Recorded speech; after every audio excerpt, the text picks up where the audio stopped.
Good morning. Good morning. Please repeat after me out loud. I go for refuge to the Buddha. I go for refuge to the Buddha and resolve with all beings. and resolve with all beings. I will cultivate a heart of enlightenment. I will cultivate a heart of enlightenment And realize the great way. and realize the great way. I go for refuge to the Dharma. I go for refuge to the Dharma And resolve with all beings. and resolve with all beings. I will penetrate the teachings. I will penetrate the teachings And uncover oceans of wisdom. and uncover oceans of wisdom. I go for refuge to the Sangha. I go for refuge to the Sangha And resolve with all beings. and resolve with all beings. I will seek peace and happiness for the many. I will seek peace and happiness for the many And transform this world into Buddha land, unimpeded. and transform this world into Buddha land unimpeded.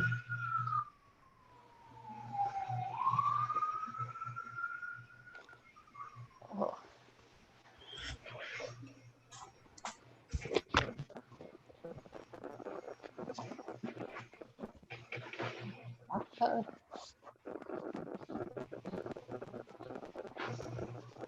Okay, so we'll do our usual.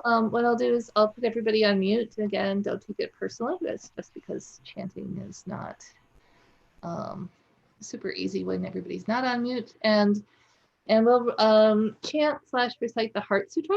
So that's page 13 in the fancy book, but it's also in the PDF.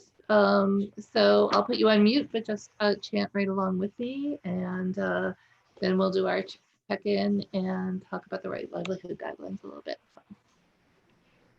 I'm muting you. Okay, there we go.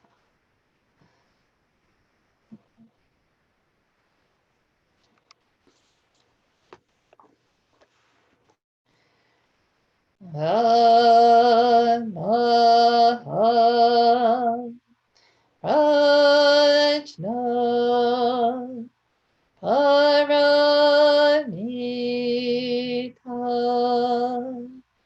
Hridaya Sutara.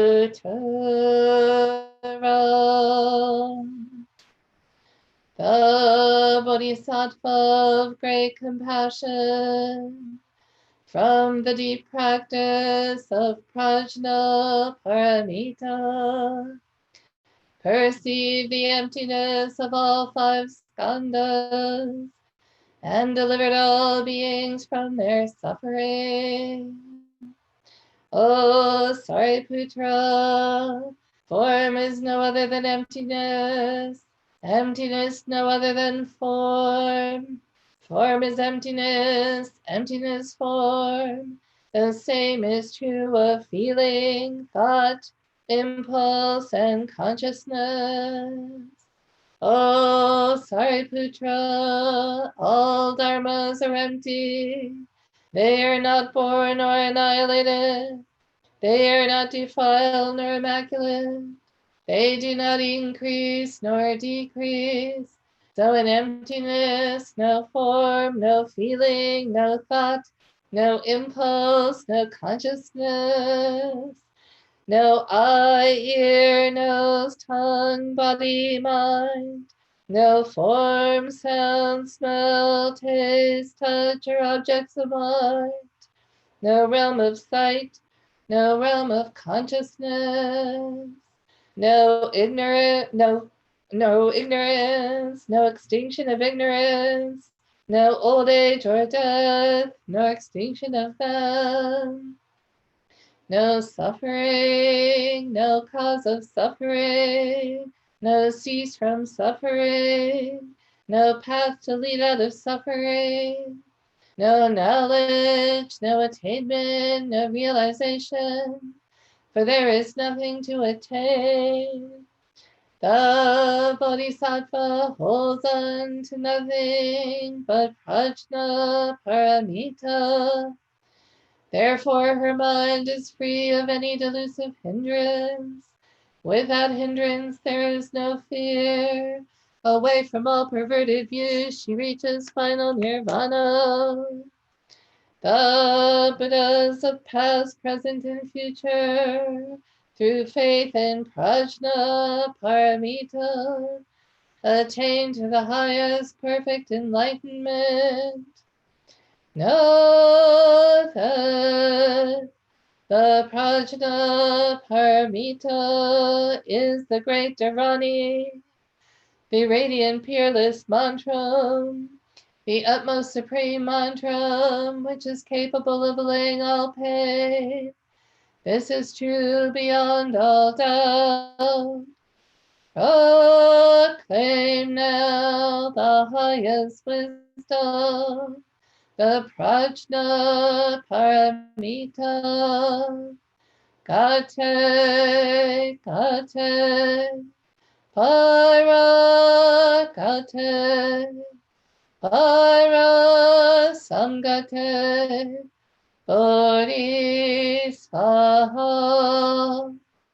Gate, gate, para gate, para samgate, bodhisvaha. Gate, gate, para gate, para samgate, bodhisvaha. Dhamma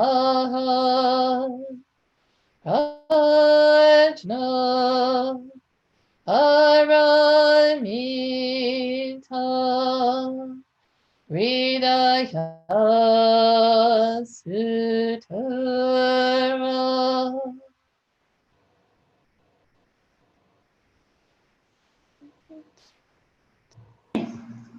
Okay, you're all unmuted, but you might want to mute yourself if you're not talking, just for. Let me see.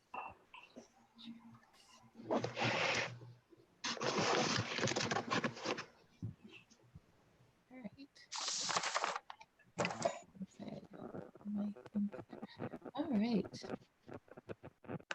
Let's selectively mute some of you. Okay. Good morning. How are you? Good morning. And it's good to see Mike. Hi, Mike. Good to see you. It's been a while. I haven't seen you at least. So yeah, so let's check in. I always start with Kosa when he's here. So Kosa, good morning. How are you doing? I'm doing okay. Getting by. Thinking about calling my pill pusher and increasing my antidepressant dose. I guess I'm not doing too well. I'm okay. Yeah. Hey, let me just. Okay. All right, just getting ready. Thank you, Kosa. Good to see you. Noju in Peru. Hello. Hello, good morning. Good morning. Yeah, it's been, quite a week. The state of emergency in Peru has been extended yet again, so there's a lot happening here. I'm still not sure what that means because state of emergency is not necessarily the same as quarantine, and so things are shifting. So that's kind of a big thing happening. Other than that, I've been actually doing really well. I've been in contact with a lot of friends and family that have been really supportive, and I'm really grateful for that. Yeah, and finally getting to go up to the mountains, which made a big difference, being able to be out in nature and walking with my cat up the mountain. So yeah, it's been definitely up and down. Yeah. No pun intended. Yeah. And I was going to say, speaking of mountains, let's go to Nadege over there in Colorado.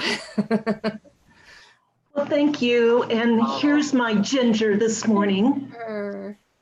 She started barking, but she's calmed down now. Hi, I've missed you all since I wasn't able to be here last week when we thought about consuming mindfully. So I did anyway, but I'm pretty good. I made a big decision this week and I feel that it was the right one for the time. And so I'm happy about that. I've had a writing deadline, which I completed this morning so that I could be here with you. I decided that this is my reward. So that's good. I had 3 tiny social interactions this week, which was lovely. And I really tried to be mindful and breathing and listening in all of those interactions. And so it was, they were all very rewarding. And they had a quality to them, perhaps because they were in this time that seemed very deep and lovely. So I feel mostly very grateful right now, today. Thank you. Thank you. Good morning, Mojo. Morning. I am doing well. Not a whole lot to add. I've been out for a few weeks, so I'm just happy to be with the group today. I traveled with my kids to see my parent, which was lovely. And so I got to see them and saw some siblings as well. So yeah, I think overall doing pretty well on sort of the cusp of starting a new business, which is a little bit scary. So I've been working on that. But other than that, things are going really smooth. Okay. Do you want to share what your new business is? Because it's actually quite lovely, and and networking is always good, right? I'll give you the opportunity to network a little bit. Sure. Thanks for the platform. I'm a dietitian and I'm opening a business. I've been working in eating disorders for years at higher levels of care. And so I'm opening a private practice focusing exclusively on eating disorders and what we term body liberation, or moving beyond negative body image to develop positive body image and ultimately move beyond the concept of beauty entirely and beyond the body. So that's what I'm focusing on. Yeah, great. Excited for the work. Thank you. Yeah. All right, Jokum, good morning. Good morning, everyone. Congratulations on your new business. Best of luck on that. I love what you said about notions of beauty and moving beyond beauty. It's a wonderful. yeah, we could talk about that for hours. But anyway, this week, it hasn't, at least on the surface, it hasn't been rough, but deep down, it's been, ever since I started practice 4 years ago, this is the first time I've gone, I went Monday through Friday without practice, and that's the first time I've ever done that in 4 years. And it that leaves a mark. I've noticed that, and I think I believe we're continuing to talk about right livelihood, and it kind of connects into that somewhat for myself. I notice it when I am not engaging skillfully with others and with the world, which for me is why I do this. One of the main reasons why I do this. And so it's good to be back, literally and figuratively. Yesterday was the first time I had meditated since our meeting last Sunday. So I don't know what that's all about, and I don't necessarily need to know what that's all about. It just sort of happened, but I didn't like it.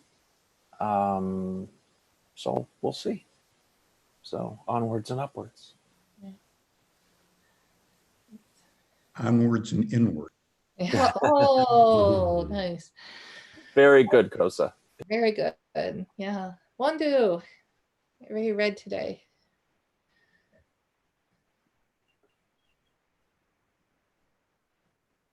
Can you hear me, Wondu? Wondu? I think you're on mute. Let me unmute. Let me try to unmute you. Yeah, there you go. There we go. All right. Yeah, I'm doing all right. I had a friend of mine who's a year younger this week who just had a triple bypass a couple of days ago. Although he's in good spirits today, at least, or at least as of last night, he still feels like, he's Humpty Dumpty that's just been put back together again, in his words. And I was like, I've had,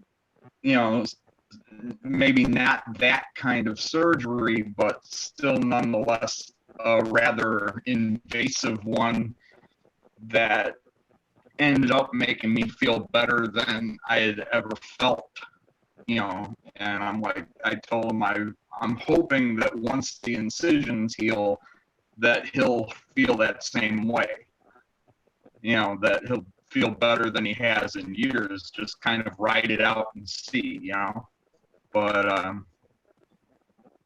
yeah, so I guess I haven't had not much has changed over the past week or so for me, just for people around me. But I'm doing well. My job is getting back to normal. At least my department is getting back to normal. So this is my last week of 3 days a week. Then I go back to 5 days a week starting Monday. So, I guess it gave me a chance to feel a little bit like a lot of other people have been feeling all along during this, where I've been one of those essential, workers. So nothing had really changed that much for me from a day-to-day standpoint and from a financial standpoint until a couple of weeks ago. But now it's like, okay, I got a little taste of that. I didn't like it any more than anybody else did. But I'm in a new place now. I have, everything is going to be settling back to normal, at least from my version of normal. But I'm pretty thankful for that the work slowdown didn't last for very long. So anyhow, sorry for the long drawn out. Thank you. Absolutely. And Mike, good morning. Good to Hello, see you. Hello. long time no see. Disappeared for a couple months. I was overwhelmed moving a two-bedroom apartment by myself, packing and unpacking. I'm finally settled in my new place, which feels really nice. But I also now have all this kind of emptiness and free time that I didn't have previously because I was so busy packing. So kind of being with that and trying to fill the time with reconnecting and conscious activities. And it's my first time living alone by myself in my entire life. Wow. It's been really fun and interesting, but it's also kind of amplified with the lockdown. So my cat's getting a lot of attention. Say that. Good to see everybody. Yeah, great to see you. Welcome back. Thanks. Sayuk. Hi, everybody. Hey, good morning, good afternoon, good morning. I'm doing good. Yeah. Let's see. Checking in. I saw an old friend yesterday. We met at the lake, and I got to meet her daughter, who's 20, and she was just so impressive. It was amazing. She was so engaged and so, and she's moving here in a couple weeks to Teach for America for a couple years. And she's this young activist, and she had all these great ideas, and it was so cool to meet this old friend's grown-up daughter who I think I was excited, I was like, oh, I want her to meet my daughter. I want to get these two together and get the budding activist to meet the active activist. And it just kind of fit in with everything that's going on in the background of my brain so well. But so, yeah, that was really an awesome experience. And then I guess the other prevailing thing that's going on for me is being back at work in the building with our entire staff. And so wearing a mask all day and that kind of stuff. So it's giving me a sense of, respect and appreciation for folks who have been doing that for so long, because I had the privilege to work from home for quite a while. So that's been very humbling, because it's hard. It's really a challenge to kind of wear that mask and be aware of where people are in the room and where you're going and whether you're getting a cup of water or going to do something else, and kind of having to be aware of where everybody is. So it's been kind of gnarly, actually, yeah, and exhausting. So much respect to those folks who've been doing it. I'm getting used to it, I think. And anyway, that's where I'm at. So it's good to be here with you guys. Appreciate it. Good to see you. Good to see you. Kaka. Good morning.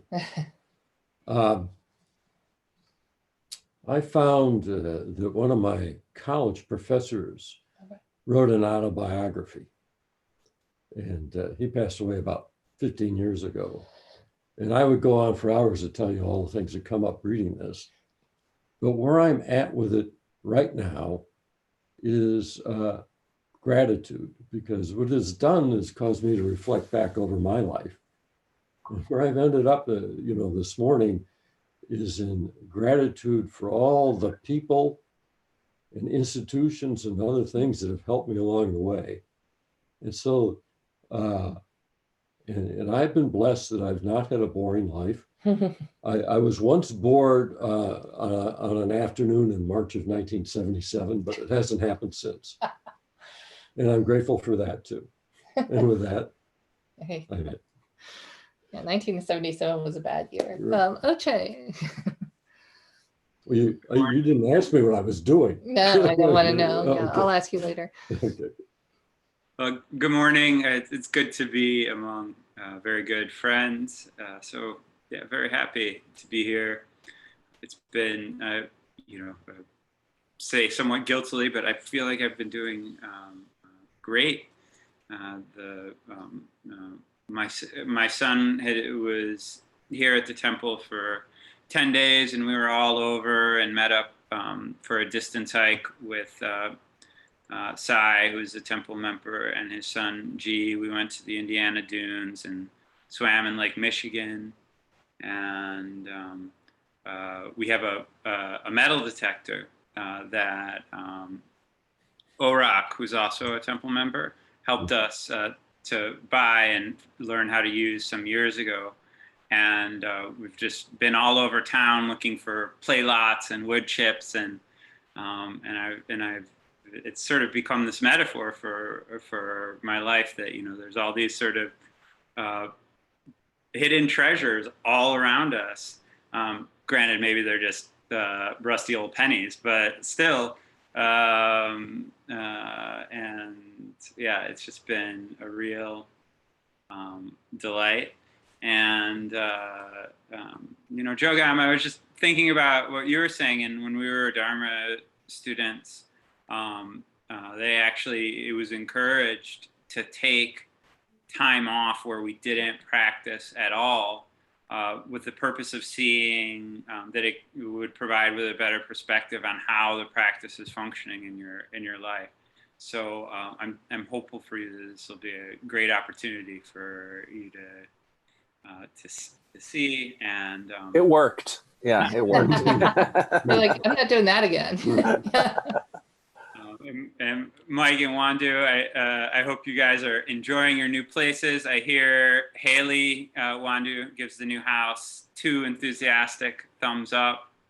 I'm very excited. We're having, I think it's 5 child precept takers at the temple in the upcoming precept ceremony in a week, and that's just super cute. And yeah, I'm thinking about our temple member Jobak. Her family was to travel to Germany on July 1st, and I know it was a trip they were really, really, really looking forward to. And I would imagine it's probably uncertain in light of the oh no travel bans imposed by the European Union. Yeah, I think that is about it for now. Thank you.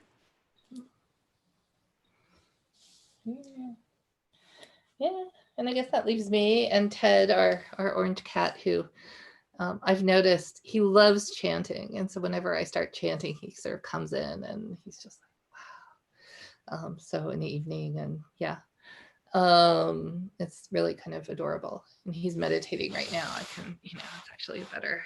There we go. He's, see, cats aren't terrible, OJ.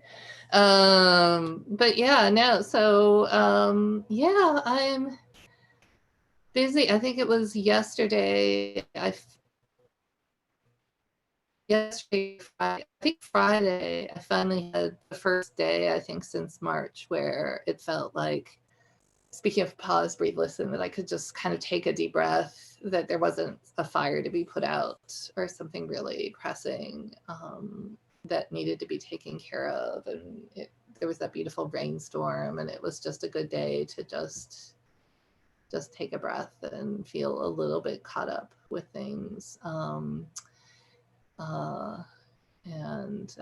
it made a big difference. And then the big news is that actually tonight at 6 o'clock, I will be going to Uptown to do a socially distanced wedding for Christine Park, who some of you might know. She took the meditation class. She and her fiance took a meditation class with us a few years ago. Yeah, it'll just be me and her fiance Benji, and I believe three pets, and each one of the pets has a different neckwear. She's been posting on Facebook. So there's a bow tie for one of the dogs, and there's a long white tie for one of the dogs, and I believe there's a bow tie that has a little cat sewn into it for the cat. So yeah, so I'll be just spending the day. It's just a really wonderful opportunity to just really be present and to sink into just the, just in general, a reminder of, I think I'm going to open with a blind turtle story and, just all of the various things that have to happen and all the different water currents and people and creatures and sun and earth that have had to happen just so to bring us to exactly where we are, just right here and right now together. And so it's just a really nice, it's a nice excuse to sink into that. And I'm really looking forward to it. So that's my update. But yeah, so we can go around again and maybe talk about the right livelihood guidelines. If you weren't here with us last week, no worries whatsoever. One of the reasons we're doing this is they're just super easy to pick up and probably speak to, even if you haven't been thinking about them all week. So last week we were talking about number 1, which was consume mindfully, the eat with awareness and gratitude, pause before buying and see if breathing is enough, and pay attention to the effects of media you consume. So you can go ahead and talk about one of those if that's really what was on your mind, like Nadeji said last week or the last 2 weeks. And then last week we kind of turned our attention to number 2, which is pause, breathe, listen. The first one is when you feel compelled to speak in a meeting or conversation, pause. Breathe before entering your home, place of work, or school. And then listen to the people you encounter. They are Buddhas. So let's just go back around if anybody has any thoughts about any of those or anything in general. And you're free to pass. You don't have to share if you don't want to. And you're free to just not talk about those if you don't want to. But Kosa, let's start with you. Let's go back. I'll pass at present. Okay, here you go. And I'm trying. Noju. Hello. Hello. Yeah, I thought about that a lot this week. I noticed how I often don't pause, actually, before I speak. Like, it was a good practice to realize, oh, stop, take a breath, pause. With people that I am friends with people that I agree with, what I noticed was the difference between hearing somebody and really listening to them, because I started asking myself, how often am I really actually just listening? And how often am I just waiting for my turn to talk, instead of really listening to them? So that came up. And then with people that I don't agree with people, I'm in Peru right now, and there's so much like racism here with being an Asian person, just a lot of things that I'm seeing that to me like really, really triggered me and made me really, really upset, because to me it felt really either racist or ignorant or just something that I really disagreed with. I realized taking a breath makes a big difference, and what I'm still thinking about is when to be silent and when to speak up, and how to be skillful with that without just arguing, over and over. Yeah, so that's been on my mind a lot. Thank you. Great. Nadeji. Oh, I think we have you on mute, I think. Hold on. There you go. We got you. Okay. Well, we're in the midst of a down ballot primary right now. The ballots are due on Tuesday. And I had several discussions about people on the ballot because I have an opinion about every one of them.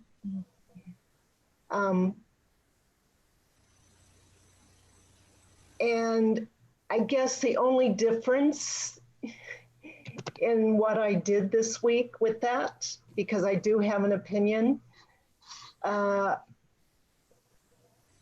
is that I asked before I expressed my opinion. And so that allowed, I think that allowed for what I had to say, which I always believe is the right view. But I think because I waited, or I asked if they wanted to hear the opinion in these 3 different times, I think it allowed for it to come out a little less absolute. I don't know if that's more skillful or not.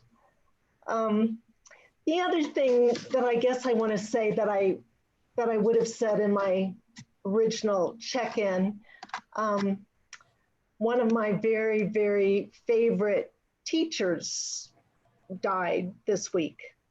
She was 94, so it's not as though this was unexpected. But when I think about why she was such a good teacher for me, what I remember more than what she said was her silent being. And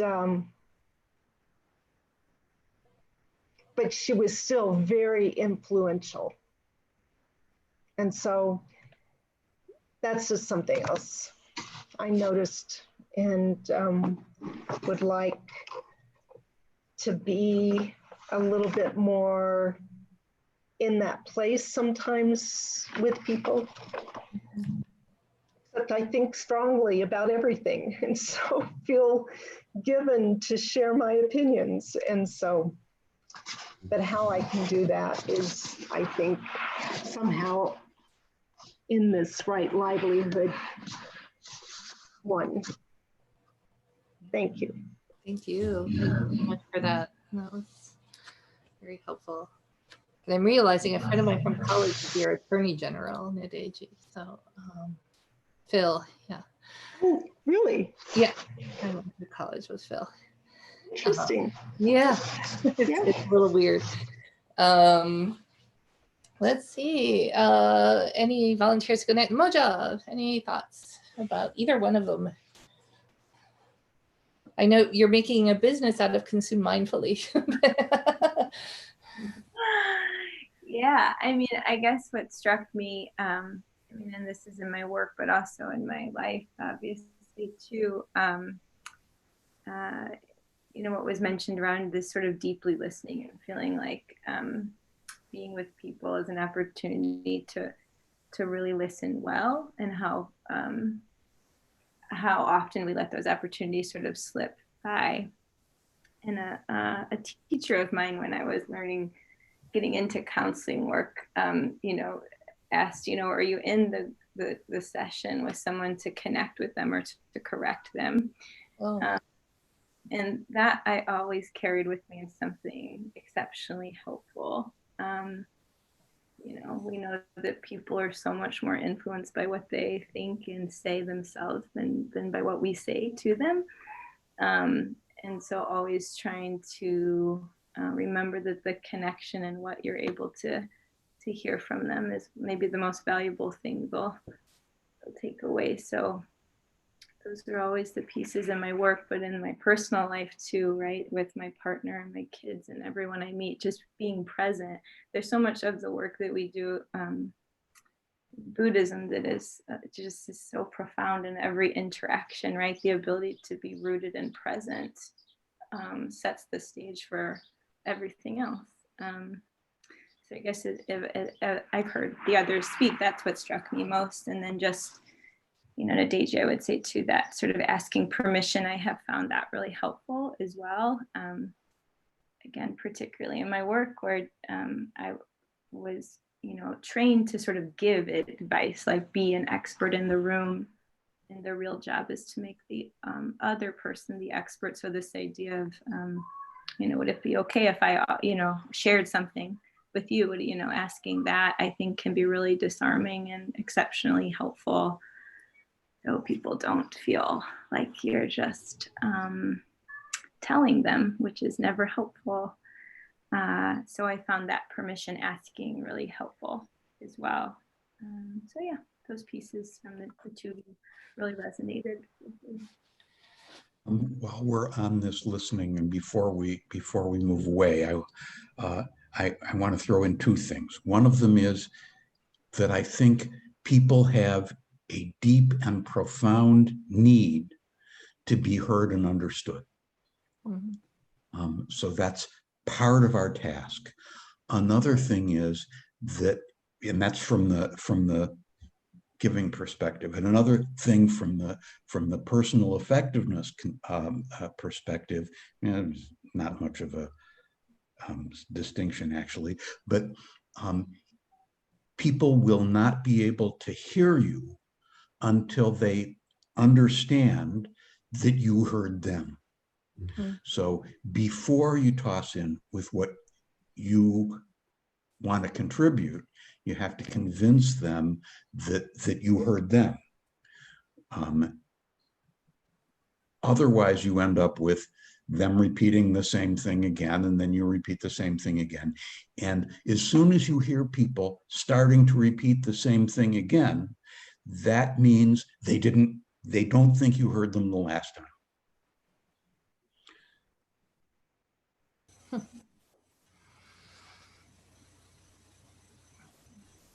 Okay.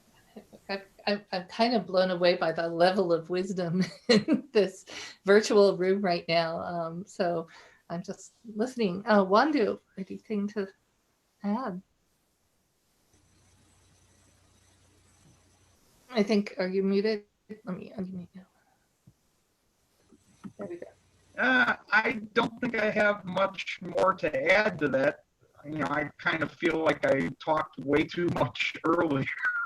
So, yeah, I think I've been heard enough. But yeah, I don't have anything to add to that. I think Kosa really kind of hammered the point home. Well, and I want to hammer one more point in, which is like something for that I've just figured out today for pausing before you speak on Zoom. If you hold down the space bar, you temporarily unmute. So if you leave yourself on mute all the time, and then you have to press the space button to speak, that sort of provides a little check to pause before you contribute. Wow. Okay, you guys are still blowing me away. No pressure. Jogam, any thoughts?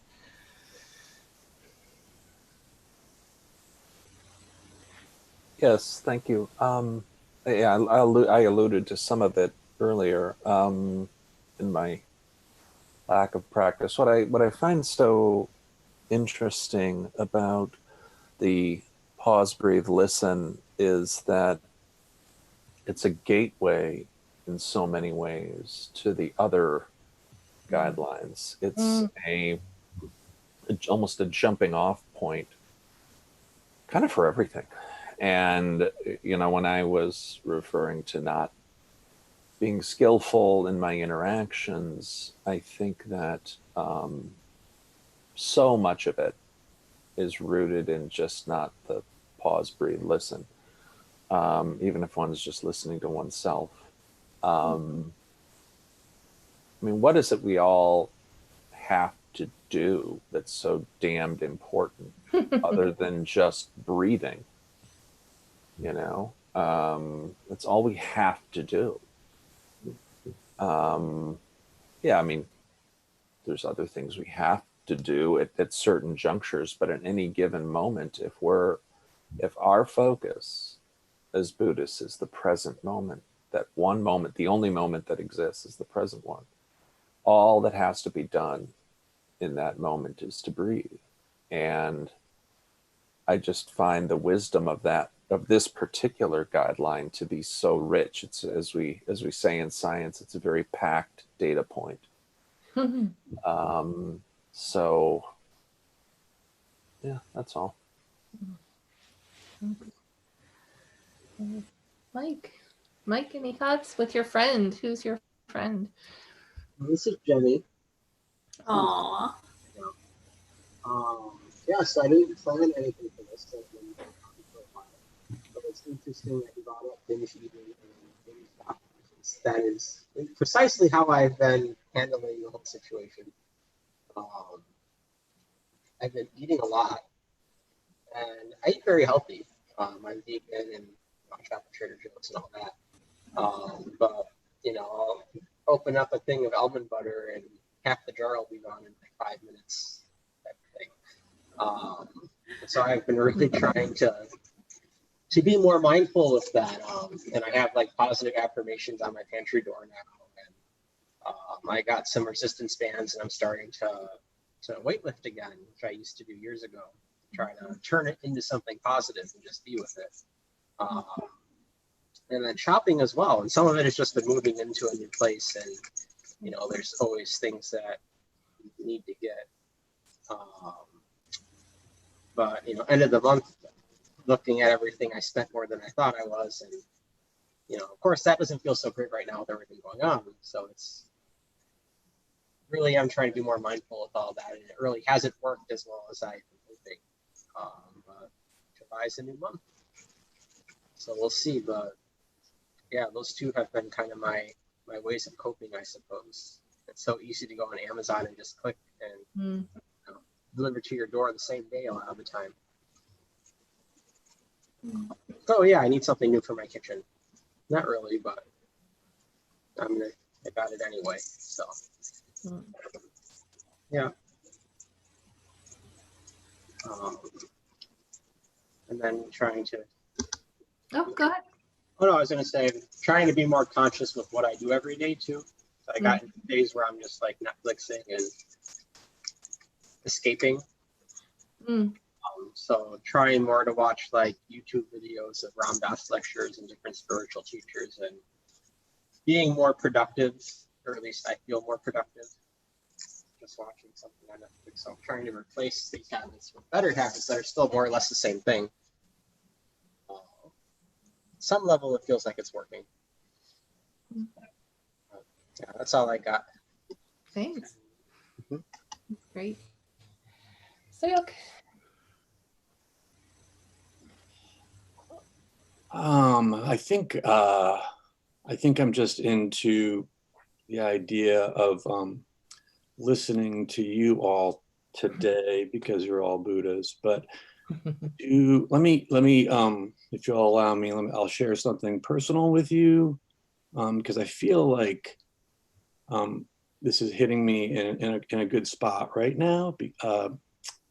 So I quit drinking last October. So I've had like 9 months of sobriety. So I've had the opportunity to do a lot of listening over the past 9 months in recovery meetings. I've always come to those recovery meetings, and they've been on Zoom a lot of, the past 4 months, right? So worried about what can I say? What am I going to contribute? My sobriety has gone really well. It's viscerally transformed my life for the positive. So it's a good thing. Sobriety is going well. But the value really comes from showing up in those meetings and listening and hearing other people's stories. And a lot of times, still now, I show up on a Tuesday or a Thursday night and I have a lot of anxiety about what am I going to say? What am I going to say that's insightful about my experience that I can share with others?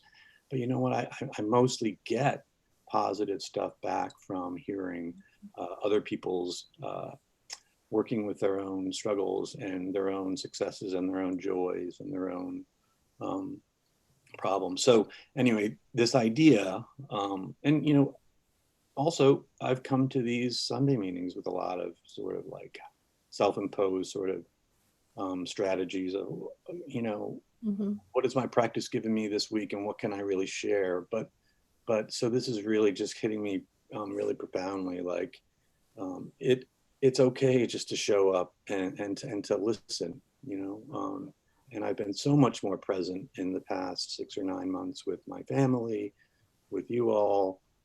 It's really transformed my life in a way. So I hope that's not too much to share and put on you, but I feel you guys are my Dharma friends. So that's kind of where this is all landing for me right now, and just kind of came.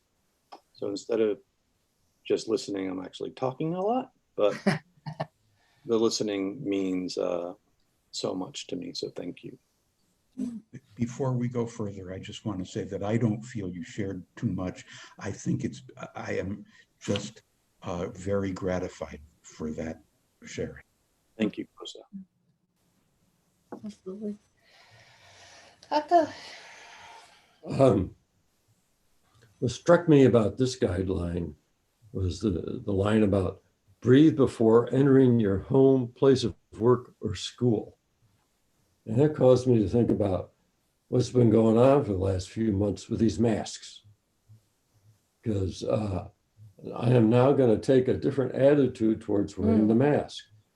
Because up until now, I've honestly had resentment and annoyance about the mask, having to put the mask on, as we walk out the door of our condo, having to being able to take it off when we get outside is nice, unless there are people around, I got to put it back on again, and then we got to put it back on again. And now I think I'll invite myself to view the putting on of the mask as a reminder of the second right livelihood guideline. So that's my resolution for how to be inspired by this morning's guideline.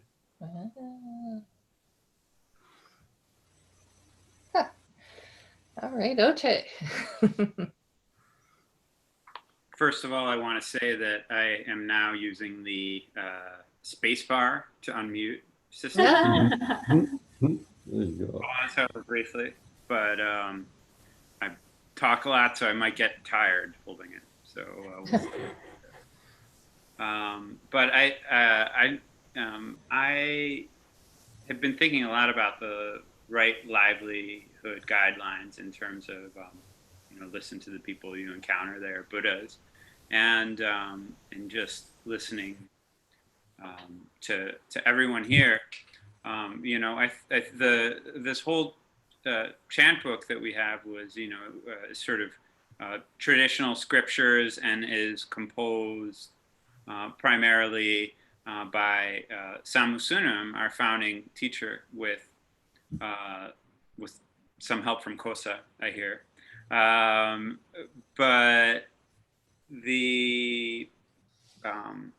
this one, and some of you who have been temple members longer than I can correct me if I'm wrong, but the 6 livelihood guidelines were actually composed in response to September 11th by a committee of temple members. And I think we're at a time in our culture where we're looking at a lot of the traditional power hierarchies, and that hopefully that they're really being upended.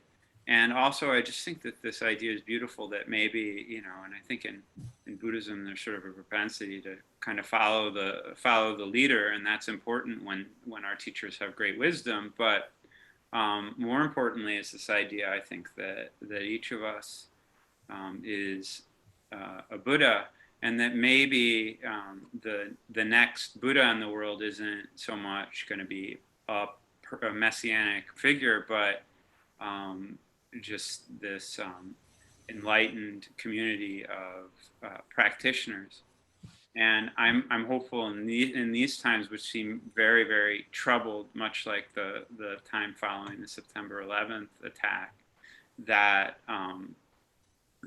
I feel very optimistic that we can find the way forward in listening deeply to one another, and that, again, like the metal detector, that we're looking all around us for what will deliver us, but that it feels that the answer is really underneath our feet.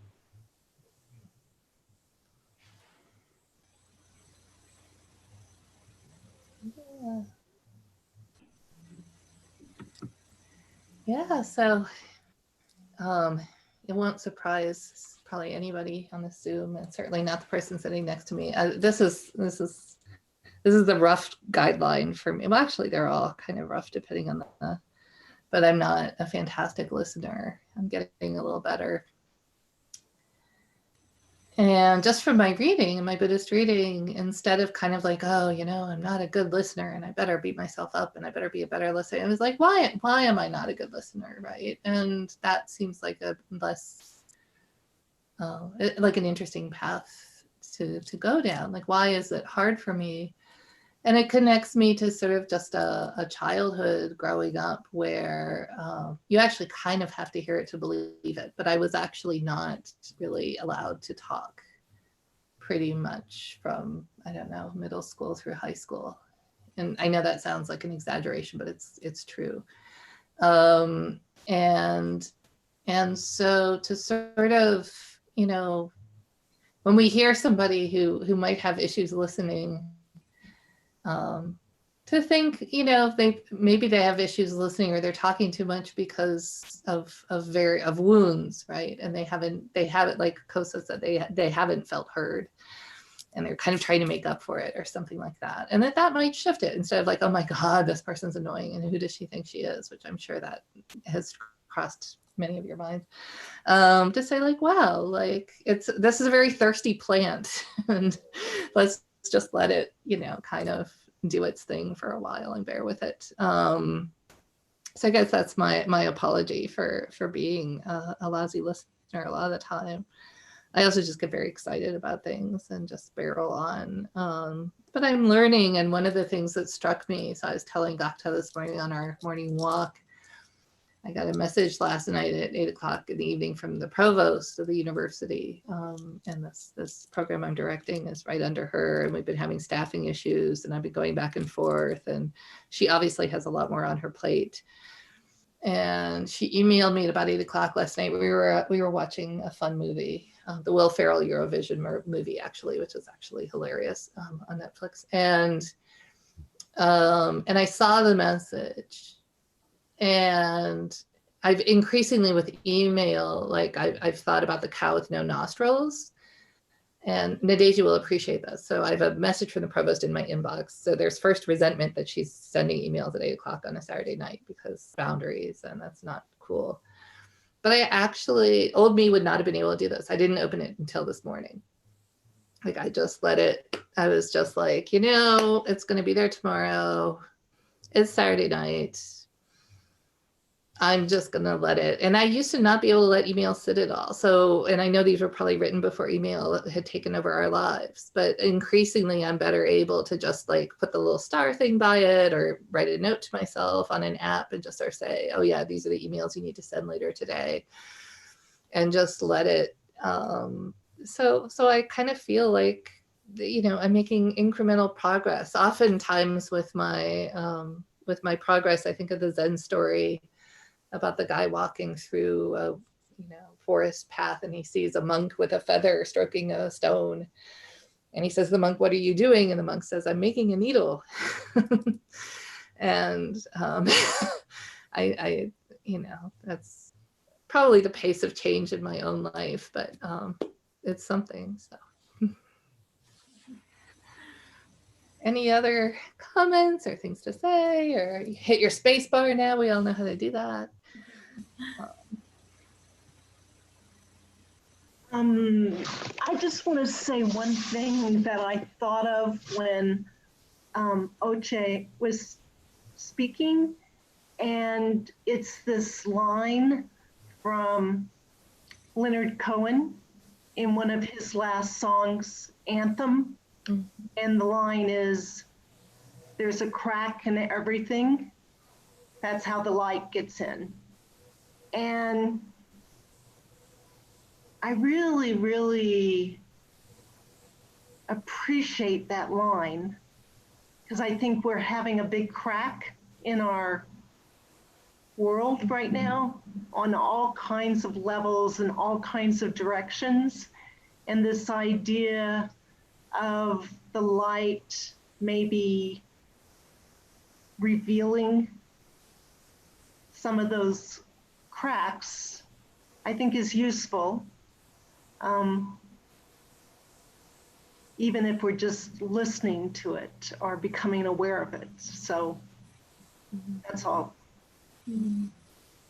I may be engaging in, like editing my memory, but I think the line is, there's a crack in heaven. There's a crack in heaven that lets the light in. It's everything. Yeah. Yeah, it's sorry. But that works too. Heaven works too. And that's me not listening and pausing. I just want to acknowledge that. I'm making a needle. I'm making a needle. Heather.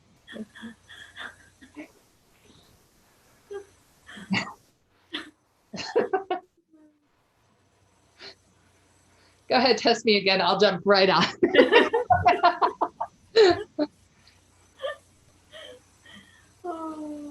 Or this one has to live with it. So, any other comments? Well, I hope you got a lot of shutters because it's an awfully big rock. It is a big rock. Yeah. Was the news from the provost useful? It was what I expected. So yeah, it was basically go back to the drawing board and write a different memo, and it's going to take a day of work, but I saw it coming. So it wasn't one of those administration messages that lights you up for a couple of hours, and then you have to kind of just breathe and take yourself back down. It wasn't that bad. It was a very yeah, the dean would have probably written one of those other messages. So we're able to get back to yellow ding dong. Right. Yeah, that's yeah.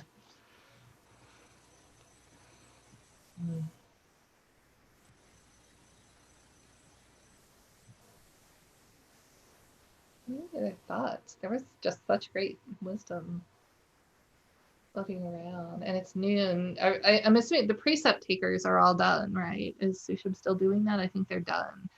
Because as Oche mentioned, the precept taking renewing ceremony will be next Sunday at 10 a.m. No, Saturday. Never mind. It'll be Saturday at 10 a.m. on this channel, I assume. Or is there a different channel? I'm sorry. I've been absorbed in work stuff and I'm not up to date. I can give you an update on that. The first is that the precept takers and renewers are meeting today at 12:15. Oh, okay, at 12:15. Okay.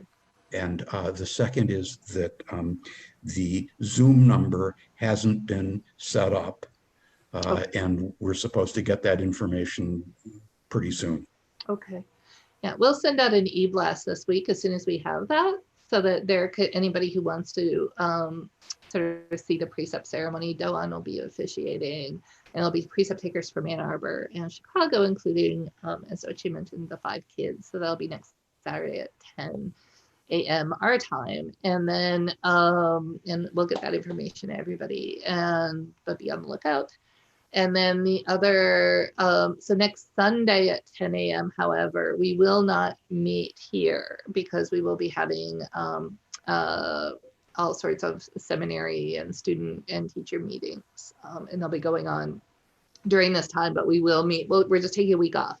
So we'll meet not this week, but the week after. So that gives you 2 weeks to work with the third Right Livelihood Guideline, which is practice gratitude, notice what you have, be equally grateful for opportunities and challenges, and share joy, not negativity. So I think those are fun to hang out with for 2 weeks. So you can just pick one of them and work on it, and maybe even copy it down and carry it around. And, yeah, this one's a lot. This is where I start going like, oh, that's nice. The first 2, I'm like, oh, they as Buddha says to Mara when he's sitting on about to be enlightened. Mara says, oh, the Buddha sees me and knows me. So the first 2 Right Livelihood Guidelines, it's like the Buddha sees me and knows me and has my number. But these are a little more fun. So right. So no meeting next week, but we will meet the week after. Yeah.